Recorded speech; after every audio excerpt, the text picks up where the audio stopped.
আপনাকে তারা ভাড়া দিয়েছে? না, কোনো ভাড়া সিস্টেম, ভালোবাসা। এখানে ভাড়া এটা হইলো সম্মান। তারা যদি আমাদের জন্য এত কিছু করতে পারে, আমরা একটু সামান্য করতে পারুম না?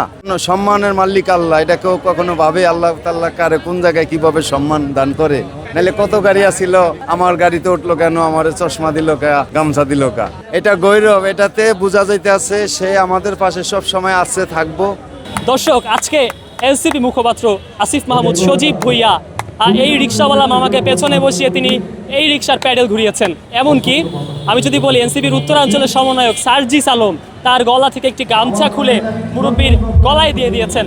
এমনকি সার্জিস আলমের একটি চোখের চশমা, সেই চশমাটিও তাকে পরিয়ে দিয়েছিলেন। এবং তার অনুভূতি তুলে ধরবো আজকে আপনাদের মাঝে। জানবো তিনি যখন সার্জিস আলমের সাথে বসেছিলেন পিছনে এবং আসিফ মাহমুদ রিক্সা চালাচ্ছিলেন, রিক্সার প্যাডেল ঘুরাচ্ছিলেন, তখন তার অনুভূতি কেমন ছিল জানবো এবং তুলে ধরবো আপনাদের মাঝে। সঙ্গে রয়েছে আমি খন্দকার তাসিন। আপনাকে পেছনে বসিয়ে আসিফ মাহমুদ রিক্সার প্যাডেল ঘুরিয়েছেন, আপনার পাশে সার্জিস আলম বসেছিল, আসলে কেমন লাগছিল সেই সময়টা? সেই সময়টা ভালো লাগছে। আমার মতন লোক তাদের সাথে বসমু, আমার গাড়িতে উঠবো, এটাই তো একটা গৌরব। আমার বয়স 48। এটা সম্মান। সম্মান হইলো আল্লাহর দান। সম্মান সবাই দিতে পারে না, এটা আল্লাহর দান। এটা আল্লাহ তাআলা আমার সম্মান দিছে এটুক, সেই জন্য আমি পাইছি। আমার গাড়িতে উঠছে, নাইলে আমার গাড়িতে উঠবো কা?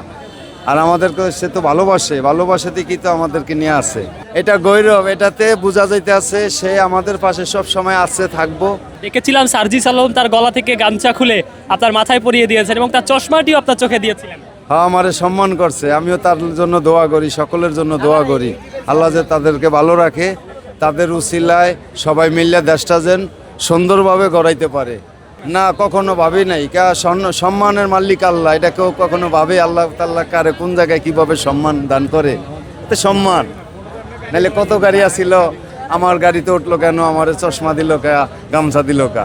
এটাই তো এটা আমাদের বড় গৌরব। যা সম্মান আল্লাহ দান করছে সবার ভিতরই, আলাদা কোনো লুকোচুরি নাই। খালি আমারে জিজ্ঞাসা করছে, আঙ্কেল আপনার দেশের বাড়ি? আমি বলছি আমার বাড়ি বরিশাল মেহেদিগঞ্জ। এডুকি খালি বলছি। এটা আনন্দ লাগছে, শুধু আমার, সকলের আনন্দ লাগছে। দেখেন নাই, চাক্কার উঠবে, পা উঠবে, চাক্কা উঠে গেছে, তারপরও মানুষ আনন্দ করে গাড়ি লইয়া পড়ছে।